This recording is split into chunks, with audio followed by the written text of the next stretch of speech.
A Justiça Federal julgou inconstitucional a obrigação do pagamento de contribuições ao INCRA, o Instituto Nacional de Colonização e Reforma Agrária, e ao SEBRAE, o Serviço Brasileiro de Apoio às Micro e Pequenas Empresas, em duas ações movidas por empresas no Rio de Janeiro e em Minas Gerais.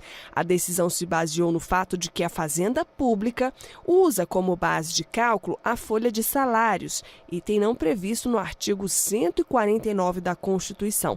Sobre o assunto, a Rádio Justiça conversa com o advogado especialista em direito tributário da Fundação Getúlio Vargas, o Dr. Vitor Dantas Dias. Dr. Vitor, seja bem-vindo à Rádio Justiça. Muito obrigado, agradeço pela oportunidade de falar com vocês sobre esse importante e atual assunto tributário que impacta na quase totalidade dos empregadores aí que possuem folha de salários. Bom, doutor Vitor, então explica melhor o motivo do recolhimento dessas contribuições ao INCRA e ao SEBRAE e por que a Justiça julgou inconstitucional. Pois bem, o INCRA, o INCRA, o Instituto Nacional de Colonização e Reforma Agrária, foi criado na década de 70 e tinha como missão princípio aí promover e executar a reforma agrária, colonização e desenvolvimento rural no país. E em função disso, as empresas foram obrigadas a recolher um tributo à alíquota de 0,2% sobre a folha de salários, para esse fim específico de financiar essa finalidade aí da reforma agrária. E o SEBRAE, por sua vez, foi instituído lá na década de 1990 com a missão de execução de uma política de apoio às micro e pequenas empresas, E para consecução desse objetivo aí, a Fazenda Pública exige das empresas uma contribuição que nada mais é do que um adicional de 0,3% para as atuais contribuições ao SESC, SENAC e ao SESI e SENAI. E ambas as exigências foram, no passado, objeto de questionamento pelos contribuintes, por vários fundamentos de inconstitucionalidade, por vício formal de iniciativa, precisaria de lei complementar e não de lei ordinária, a destinação, as empresas buscavam aí só serem obrigados aqueles que eram beneficiados diretos dessa arrecadação. Então, houve, por exemplo, para o INCRA, uma discussão sobre se as empresas urbanas, que nada tinham de relação direta com a reforma agrária,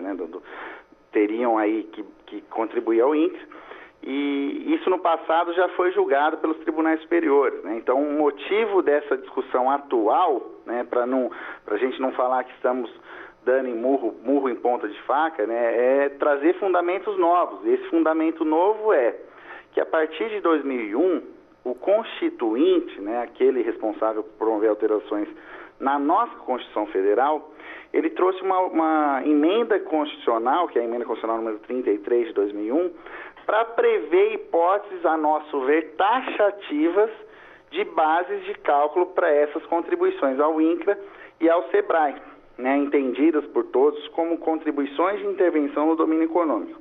Então, a previsão constitucional dessas bases está no 149, parágrafo 2º da Constituição. E após a emenda constitucional 33 de 2001, o rol taxativo não previu como base de incidência dessas contribuições a folha de salários.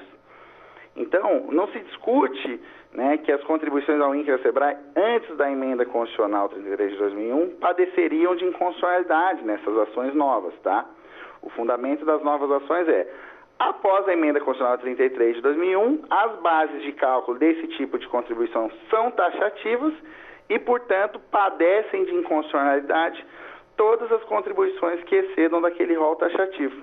E foi assim que caminhou essas decisões recentes aí da Justiça Federal sobre o assunto, fortalecendo a ideia que, de fato, o rol é taxativo, diferentemente do que a Fazenda Pública alega nas ações, o rol é sim taxativo. E, portanto, inconstitucionais as contribuições, permitindo às empresas que ajuizaram ambas as ações a recuperação dos tributos aí pagos nos últimos 5 anos. Nós estamos conversando com o advogado especialista em direito tributário da Fundação Getúlio Vargas, Vitor Dantas Dias, sobre a decisão da Justiça Federal que julgou improcedente a obrigação do pagamento de contribuições ao INCRA e ao SEBRAE, em duas ações movidas por empresas no Rio de Janeiro e em Minas Gerais. Bom, doutor Vitor, O que muda, então, com esse entendimento da Justiça em relação à inconstitucionalidade da incidência sobre a folha de salários das empresas?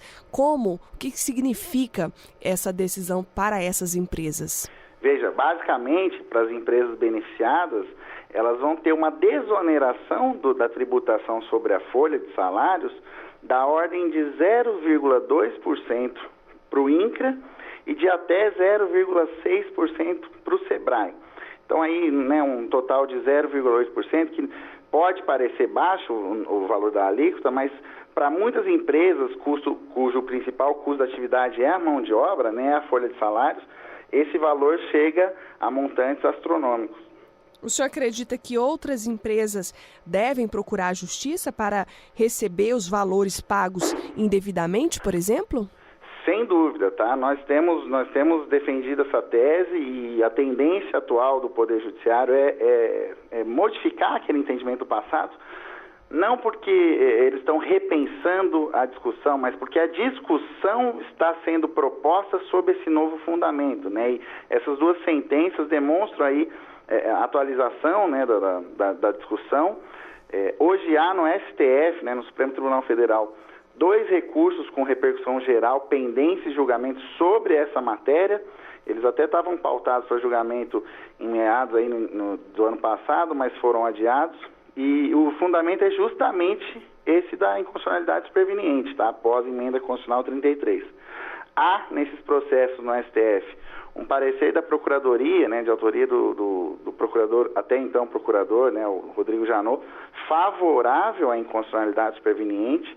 Então, o cenário atual tende a se modificar de desfavorável para favorável. Então, é recomendável, sim, que as empresas que não possuem ação judicial procurem o Poder Judiciário, avaliando aí os riscos, né, da discussão, a medida judicial cabível e inclusive para fins de evitar a prescrição mensal dos valores do passado, né? Porque a gente tem hoje que buscar uma recuperação de tributo num prazo de 5 anos do pagamento. Então, a cada mês que passa, né, a empresa que de repente não ajuiza a ação para postular pelos seus direitos, vai perdendo, né, um período prescrito mensal. Muito bem, nós conversamos com o advogado especialista em direito tributário na Fundação Getúlio Vargas, o doutor Vitor Dantas Dias, sobre a decisão da Justiça Federal que julgou improcedente a obrigação do pagamento de contribuições ao INCRA e ao SEBRAE em 2 ações movidas por empresas no Rio de Janeiro e em Minas Gerais. Doutor Vitor, muito obrigada pela sua participação e informações na Rádio Justiça. Eu agradeço a todos pela oportunidade e aos ouvintes pela atenção. Boa semana a todos.